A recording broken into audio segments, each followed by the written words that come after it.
Well, we're a little more experienced than we've been in a while. We had a smaller senior class a year ago and some talented juniors and sophomores, and so having 8 starters back on both sides of the football is something that we're not used to, real frankly. Usually it's 2 or 3 on each side, something like that. So I don't know what that means long range. We still have a very ambitious schedule with the people that we play, and but I do think it could allow us maybe to start playing better early in the year because you've got some experienced guys who have been there before. How it washes out against Midland Lee, Madison, Judson, Steele, Clemens, and the playoff route that's so tough in our part of the region, hard to say. Well, Trey Witcher, a defensive tackle, he's going to getting ready to be a 3-year starter, and he's got a chance to be one of the more dominant defensive players around. And Trey Moore, another Trey at defensive end, his counterpart. I think that gives us 2 guys that have played a lot of football and are physically talented. That gives us a chance up front defensively to stop the run. In our area, particularly our league, it's still a very black and blue league. And if you can't stop the run, you're going to have a difficult time. And, I think Mason Livingston, Jackson Sinney, Jalen Nutt, Cullen Betsy, 4 guys in the secondary that played a great deal a year ago.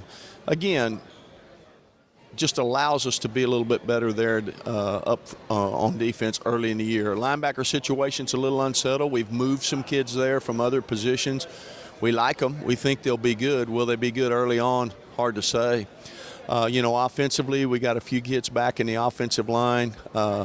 Devin Smith and Taylor Brooks and Nathan Muchigamba. Those are 3 returning starters there. We're starting over at quarterback. We've had 4 in a row signed, but the Gombert kid, Luke Gombert's waited a long time for his turn, and I think Ranger fans will be plenty pleased with him. And I think the real key offensively is, can we get Jacob Fortone and Greg Eggleston, a couple of our running back inside receiver guys, enough touches, and can we develop outside receivers? Real unproven there, and I would say that's probably early on probably gonna something that we got to figure out where we're at those positions. Hey, did you know that Lone Star Gridiron does mini helmets? Yeah, custom designed mini helmets that match your school. When quality and attention to detail are important, choose authentic Lone Star Gridiron mini helmets. Our library currently has hundreds of different Texas high school football teams. If you don't see your helmet, reach out to us about creating one. And hey, they make the coolest fundraisers for your booster clubs. Go to LoneStarGridiron.com and look for mini helmets on the top menu bar. Well, of course, we start with Midland Lee, Hendrickson, and Madison, so that's that was a little bit by design. If you're going to have to play the big boys, you might as well go ahead and start swimming in that pool right in the beginning. But Judson Steele are always going to be there, and Clemens, of course, is so talented and has been such a difficult win for us, or in some cases not win.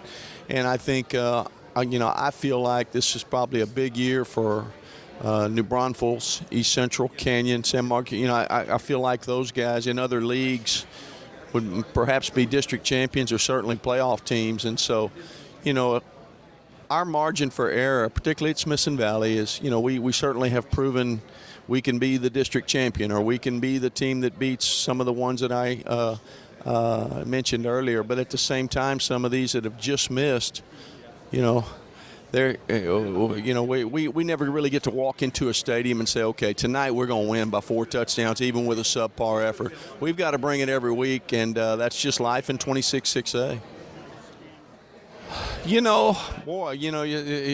Crystal ball, I hope it's Smithson Valley.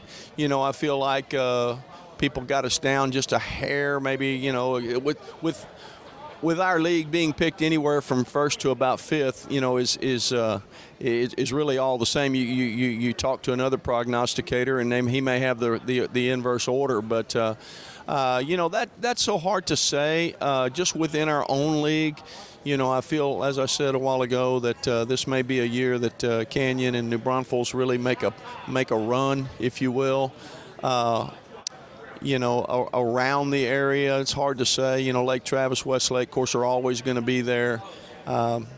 So I don't know. I don't know if I'd take too much of a shot at that. I kind of keep my head in the ground and keep my nose to the grindstone. Don't look around too much other than teams that directly affect us. Well, good luck on the season. Okay, thank you, Chris. LoneStarGridiron.com. Access the complete history of Texas high school football, over 100 years of information, win-loss records, coaching histories, individual stats, records, and more. Lone Star Gridiron, the authority on Texas high school football.